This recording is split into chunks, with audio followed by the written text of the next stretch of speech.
सालों से जंगल की रक्षा करने वाले रघु शेर अब बूढ़े और कमजोर हो चुके थे और वो इतने कमजोर हो चुके थे कि जंगल की भाग दौड़ और जिम्मेदारियां नहीं संभाल पाते थे।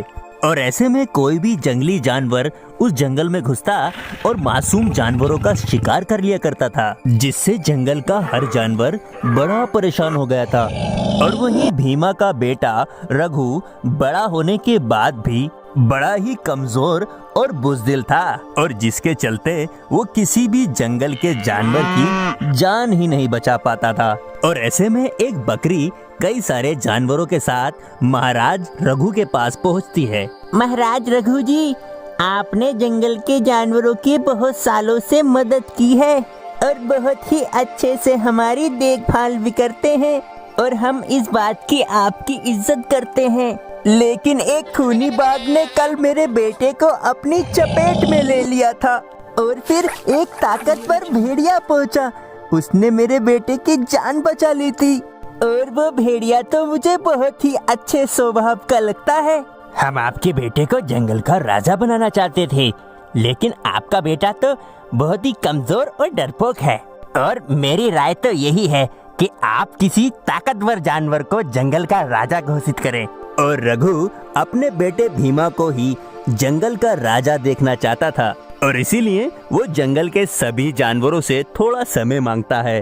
और अगले दिन एक गाय और भालू पानी पीने के लिए नदी में जा रहे थे और तभी एक चीते ने उन दोनों के ऊपर पीछे से वार किया और उन दोनों को नदी में धक्का दे दिया। लेकिन मौके पर पहुंचकर उन दोनों को पानी से भेड़िए ने बाहर निकाल लिया और ऐसे ही वो भेड़िया सभी जानवरों की मदद करता और सभी जानवरों के दिलों में उस भेड़िए के लिए इज्जत बढ़ गई थी।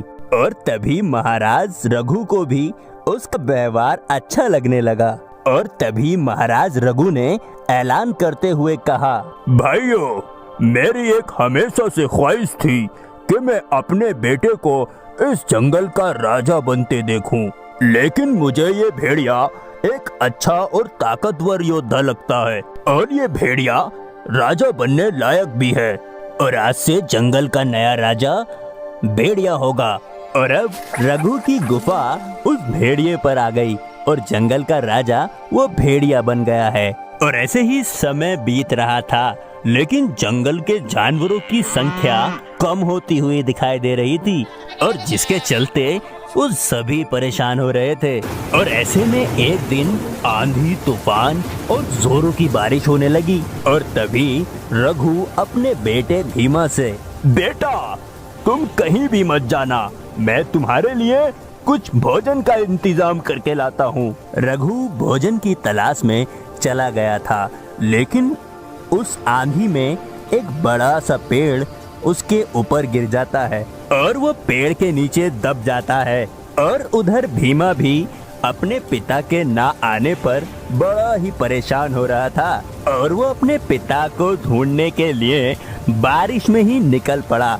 और अपने पिता को पेड़ के नीचे दबा देख भीमा बहुत घबरा गया था। पिताजी, ये आपको क्या हो गया? मैं इतना ताकतवर भी नहीं हूँ जो इस पेड़ को हटाकर तुम्हें निकाल सकूं। हे भगवान, मेरी मदद करो।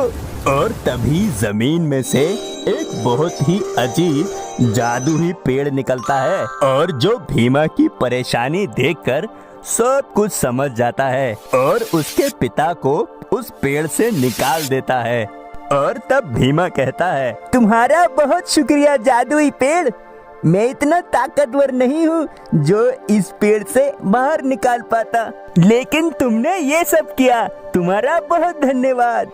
और जादुई पेड़ भीमा से बहुत खुश होता है और भीमा को ऐसी शक्तियाँ देता है जिससे कि भीमा बहुत ही ताकतवर और बलवान बन जाता है। और तब भीमा अपने पिता के साथ अपने जंगल वापस लौटता है और तभी एक भालू शेर महाराज के पास भागता हुआ आया।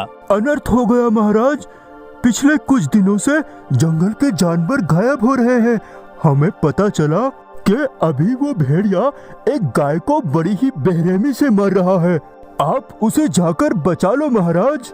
और इतनी बात सुनते ही भीमा बहुत ही तेजी से भागता हुआ जाता है और भेड़िए को एक ही बार में चित कर देता है और उस गाय की भी जान बचा लेता है। और तभी जंगल के सभी जानवरों को भीमा की ताकत का अंदाजा हो जाता है और तभी रघु का सपना भी पूरा हो जाता है। रघु ने अपनी आंखों से अपने बेटे को जंगल का राजा बनते हुए देखा। तो बच्चों, आपको आज की हमारी कहानी कैसी लगी हमें कमेंट्स करके जरूर बताएं और हमारे चैनल को लाइक करें और सब्सक्राइब तो जरूर करें।